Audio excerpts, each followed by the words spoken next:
سبحان الذي أسرى بعبده ليلا من المسجد الحرام إلى المسجد الأقصى الذي باركنا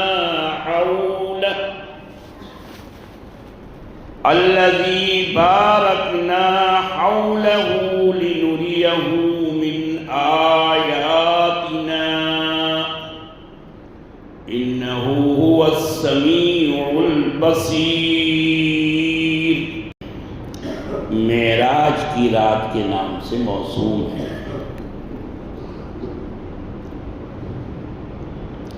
اللہ نے دو صورتوں میں اس کا تذکرہ کیا ہے، ایک میں اسراء کا اور ایک میں معراج کا۔ ابھی قرآن کریم کی آیت کی تلاوت کی ہے اور تلاوت صرف قرآن کے پڑھنے پر بولا جاتا ہے، کسی دوسری کتاب کے پڑھنے کو تلاوت نہیں کہتے، اسے پڑھنا بولتے ہیں۔ لیکن قرآن کے پڑھنے کو پڑھنا نہیں بلکہ تلاوت کہتے ہیں،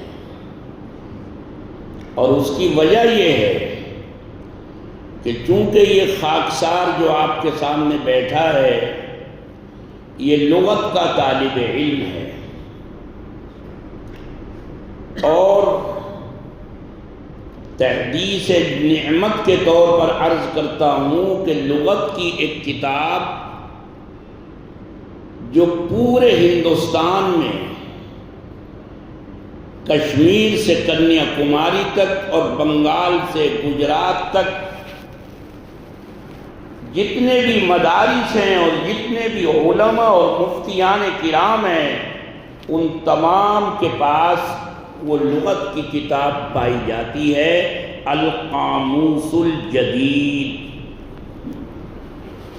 جس کے پہلے صفحے پر اس ناکارہ کا ذکر موجود ہے۔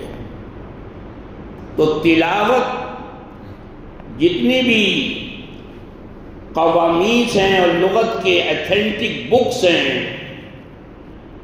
وہ چاہے لسان العرب ہو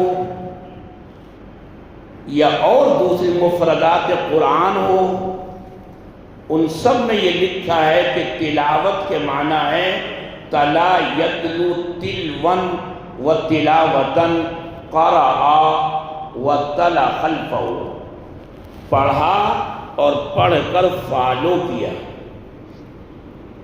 یعنی قرآن پڑھو، پڑھتے جاؤ اور اس کو فالو کرتے جاؤ، اس کو فالو کرتے جاؤ۔ قرآن پڑھو اور اس کو اپنی زندگی میں لاؤ، قرآن کو اپنی زندگی میں رچا بسا دو، رچ بس جائے قرآن ہماری زندگیوں میں۔ یہ کتاب اس لیے نازل ہوئی، یہی وجہ ہے کہ حضرات صحابہ وہ یہ فرماتے ہیں کہ ہم 10 آیتوں کا سبق لیتے تھے نبی اکرم صلی اللہ علیہ وسلم سے، اور جب وہ 10 آیتیں ہماری زندگی میں آ جاتی، اس میں کیا حلال ہے کیا حرام ہے، کن باتوں کے کرنے کا امر کیا ہے حکم اور کن باتوں سے روکا ہے، جب اس پر عمل ہو جاتا تو پھر اگلی 10 آیتوں کا سبق میں نے نبی اکرم صلی اللہ علیہ وسلم کی خدمت میں حاضر ہوتے۔ تو غرض یہ کہ قرآن کریم کے پڑھنے کو پڑھنا نہیں کہتے، تلاوت کہتے ہیں۔ اللہ فرماتا ہے سبحان الذی، سبحان اس جگہ آتا ہے جہاں اللہ کو ہر عیب سے پاک بتایا جاتا ہے، اس میں کوئی عیب نہیں۔ عیب تو انسانوں میں ہے، عیب تو ہم میں ہے، مخلوقات میں ہے کمزوریاں، لیکن اللہ کی ذات ہر عیب سے ہر کمزوری سے پاک ہے۔ اس کے لیے کوئی چیز ناممکن نہیں ہے۔ یہ سفر اسراء، سفر معراج، انسان کہے کہ ایسا کیسے ہو سکتا ہے، تو قرآن نے سبحانہ کا لفظ لا کر کے انہوں نے بتا دیا کہ اللہ کی ذات پاک ہے، وہ ہر چیز پر قدرت رکھتی ہے۔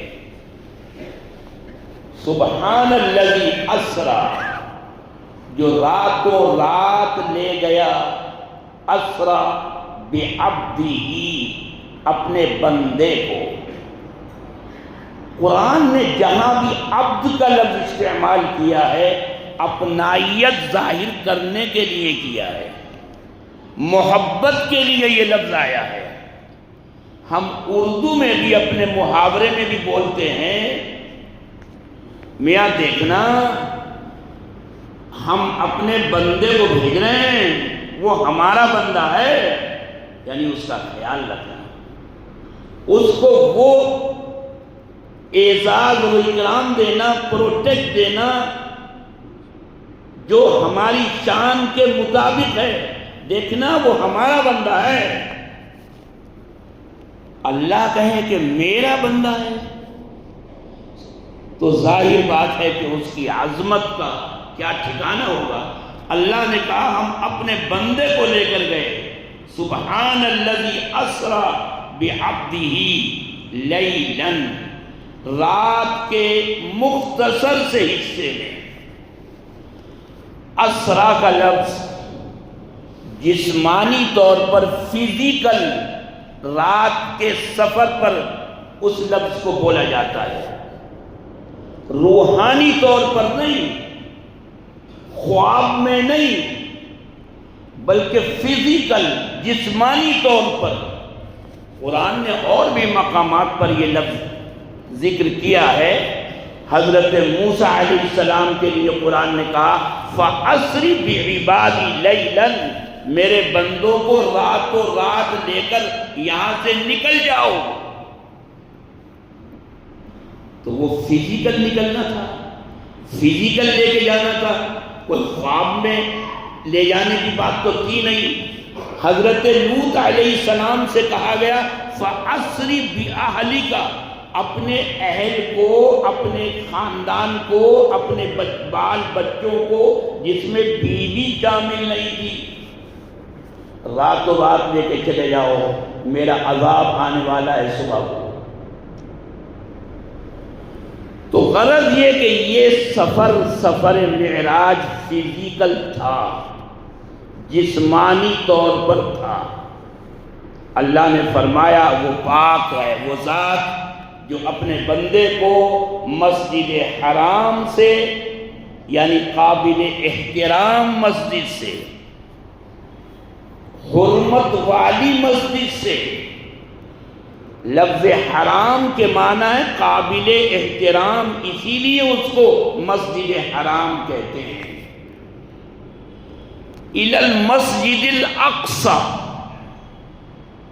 اس دور والی مسجد اقصی، بیت المقدس اس کا نام مسجد اقصی۔ اقصی کہتے ہیں جو دور پر ہو، بہت فاصلے پر ہو، چونکہ مکے سے وہ مسجد جو بیت المقدس میں ہے، جو فلسطین میں ہے، وہ کافی فاصلے پر ہے، کئی ہزار کلومیٹر پر ہے۔ آنے اور جانے میں 2 مہینے کا سفر لگتا ہے، 1 مہینے کا سفر جانے میں اور 1 کا آنے میں، اتنے فاصلے پر، اس لیے اس کا نام مسجد اقصی رکھا گیا۔ احادیث سے معلوم ہوتا ہے کہ نبی اکرم صلی اللہ علیہ وسلم مکے میں جب ان حالات سے جوجھ رہے تھے جو انتہائی تکلیف دہ تھے، آپ نے توحید کی دعوت دی، سوائے چند لوگوں کے سب نے انکار کیا، مخالفت کی، اپنوں نے پتھر پھینکے، کوڑا کرکٹ ڈالا، کیا کچھ نہیں کیا۔ حضرت بلال کے ساتھ، حضرت عمار کے ساتھ، حضرت صہیب کے ساتھ موب لنچنگ کی گئی. یہ کوئی آج کا نیا قصہ نہیں ہے. کس طرح ان کو مکے کے شہدے، مکے کے اوباش وہ رسی باندھ کر تپتے ہوئے پہاڑوں پر، ریت پر کھینچتے تھے، لیکن وہ احد احد ہی کہتے تھے. وہ اپنے لات و منات اور اپنے بتوں کے لیے کہلوانا چاہتے تھے تعظیم کے الفاظ، لیکن وہ احد احد ہی کہتے تھے. پھر صحابہ تو صحابہ ہیں. نبی اکرم صلی اللہ علیہ وسلم جب طائف گئے ہیں اور وہاں سے واپسی پر جو کچھ آپ کے ساتھ ہوا، خود آپ کی زبان سے جو الفاظ نکلے ہیں، عرش الہی ہل گیا. الہ من تکلونی، پروردگار بار الہ مجھے کن کے حوالے کر رہا ہے؟ اپنے دشمنوں کے حوالے. فرشتے آ گئے. آپ ایک اشارہ کریں تو دونوں پہاڑوں کو ہم ملا کر اس طائف بستی کو نیست و نابود کر دیں. آپ نے فرمایا نہیں، میں یہ چاہتا ہوں کہ اگر یہ ایمان نہیں لائے تو ان کی اولاد ایمان لے آئے.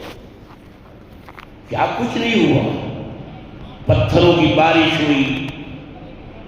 ایسے حالات میں جب آپ انتہائی دلگیر تھے، غمگین تھے، اور ادھر ابو طالب جو سپورٹر تھے ان کا انتقال ہو گیا. خدیجۃ الکبریٰ جو سپورٹر تھی، مکے کی سب سے بڑی بزنس پرسن تھی، ان کا انتقال ہو گیا. اور مخالفین کے حوصلے اور زیادہ بڑھ گئے آپ کی مخالفت میں اور ایذا رسانیوں میں.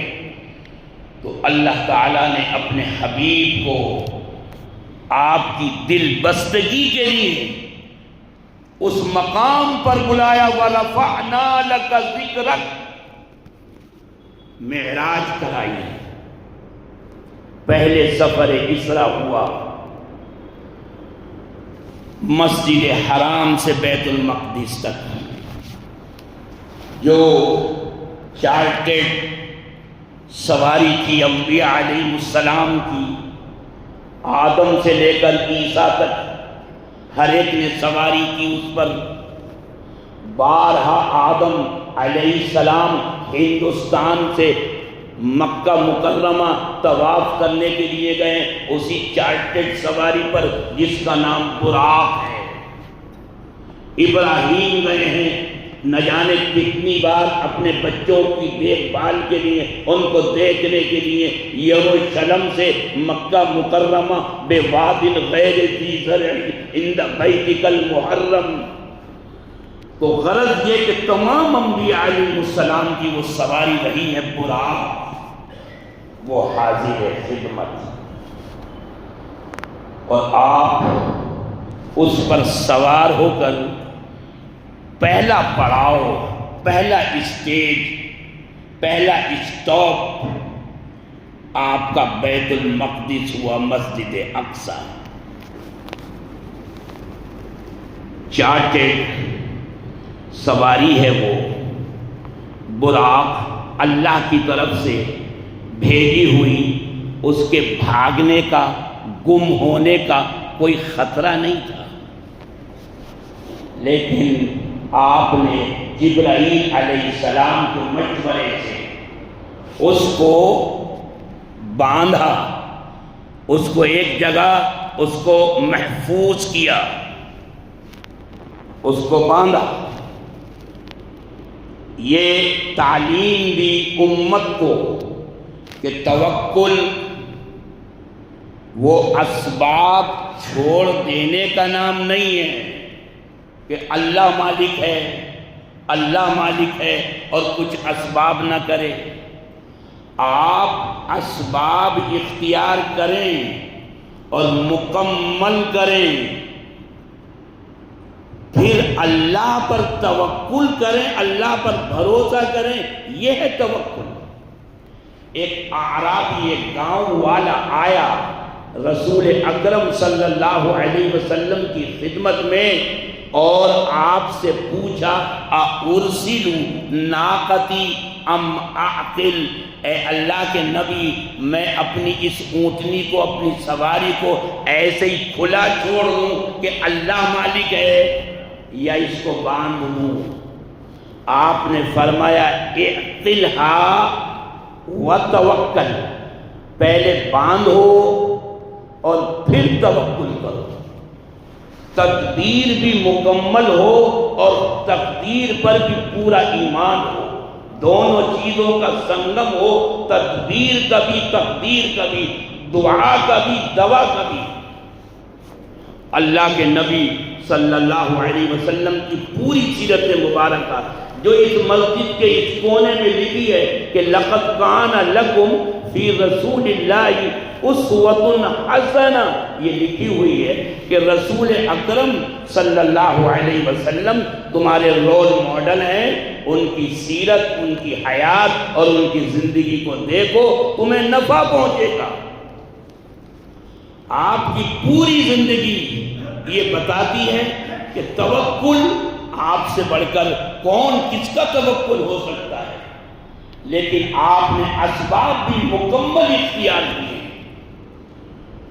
غزوہ احد میں درع، جو ہتھیار، تلوار، خنجر کی کاٹ سے بچنے کے لیے جو پہنی جاتی ہے، لوہے کی اس کے اندر ہوتی ہیں، وہ اثر نہیں ہوتا، اور صحابہ پر ایک ایک تھی، آپ ڈبل پہنے ہوئے تھے جنگ احد کے اندر۔ فتح مکہ کے موقع پر جب اللہ کا نبی صلی اللہ علیہ وسلم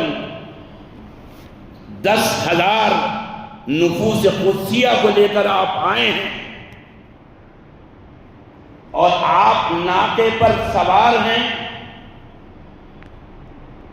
اونٹنی پر، اور آپ کے پیچھے آپ کا نواسا علی بیٹھا ہوا ہے، آپ کا نواسا علی۔ آپ کو تعجب ہو رہا ہوگا کہ نواسے تو ہم نے حسن اور حسین سنے ہیں، یہ علی تو داماد ہیں۔ علی داماد ہیں، علی نواسے بھی ہیں، علی بڑے نواسے ہیں۔ رسول اکرم صلی اللہ علیہ وسلم کی جو بڑی بیٹی زینب ہے، ان کے بیٹے کا نام علی ہے۔ تو جناب فتح مکہ میں جو آپ پہن کر آئے ہیں، لوہے کی خود، تمام بس صرف آنکھیں ہی آنکھیں نظر آ رہی تھی، اس قدر آپ نے اسباب اختیار کیے۔